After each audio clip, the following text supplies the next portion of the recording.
It was a short flight from the west coast of the Iberian Peninsula to the eastern side, from Porto to Valencia to be more precise.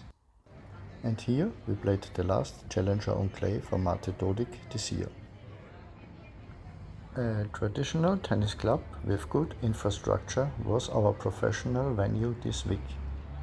It was clear that this club also fulfilled a social function in Valencia, and people don't just meet here for tennis. This week, however, the focus was on the competition, and the organizers created a good stage for this and were rewarded with a strong lineup. Our hotel was only a few hundred meters away from the club, which was certainly very positive.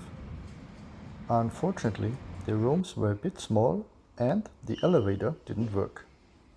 Getting up the 6 floors with our luggage was honestly a challenge for me. But even Mate also worked up a sweat. Once again, the preparations went without any major problems. On the first day, Garin unfortunately had to cancel at short notice due to dental problems, so I had to step in as best I could. In the last half hour of the 90-minute practice session, we were joined by a sparring partner. I wasn't unhappy about it. On Sunday, Mate had 2 sessions of 1 hour each. It was not possible to train alone, and the practice courts were not in good condition as far as the bounces were concerned. As he was up against the qualifier in the first round, it was clear that he would have his match on Tuesday. With the Davis Cup and the tournaments, we are now in the 6th week, and it's obvious that Mate is exhausted. The sessions before the first round were generally no longer at a good level, and I hoped that Mate would still have enough resources for the competition. Mate played against Novak from Austria in the first round. Unfortunately, there's not much to say about the match, because it wasn't a match at all. I was afraid it would be a tough week for Mate, but I didn't expect that.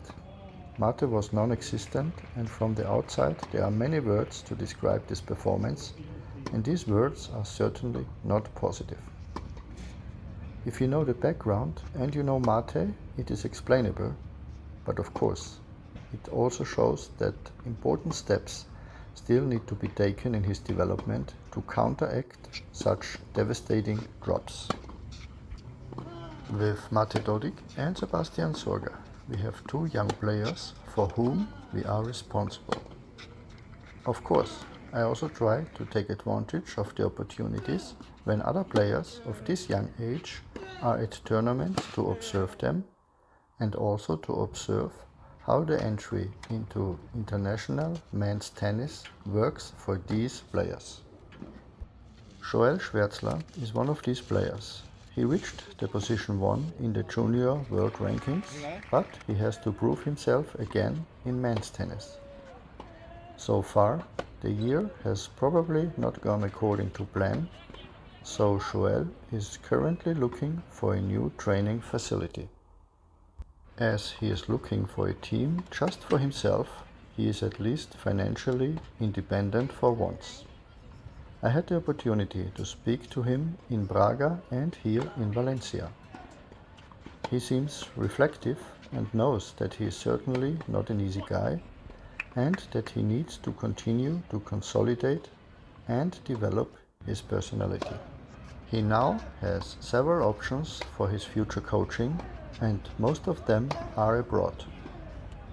My advice was just that he should think carefully about this decision. He is now at a crucial stage in his career. For me, coaching is a bit like a locked door. Finding the right key to open this door, and then finding a new room in which you can create until you move on to the next door. In my opinion, a good coach is characterized by not just having one key. Also, if you stick with the lock comparison, the player can't always be opened with the right key at all times. The key may be the right one, but the timing is wrong and the door remains locked. When and which key is used is the responsibility of the coach. As a coach, you also have to live with making the wrong decisions. This is quite normal in the ongoing process. However, it is important to react to these wrong decisions as quickly as possible in order to be able to make the necessary corrections. Last but not least, the player has to be ready so the coach even has a chance to find the key. One thing I have certainly learned in my many years in this profession is to always be careful with comments and wise advice without knowing the background. You only see the surface, and without knowing what lies beneath, it's better to keep your mouth shut. That's how I try to keep it, although admittedly it's not always easy. Everyone is entitled to a judgment. You see something and have an opinion on it, and always have the right to express it. But to feel obligated to make suggestions afterwards is usually just annoying for the listener. Yuri Rodionov competed in a challenger in Rouen, France this week. The first round against the Frenchman Emery was a tough battle. Yuri was able to win this close match 7-6 in the third set. He obviously found the right keys in this match.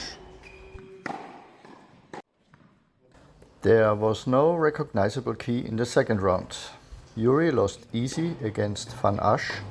Too many mistakes and no recognizable approach to a plan B were the cause. So, this unpleasant weeks also comes to an end. Thank you for your interest and see you in the next video.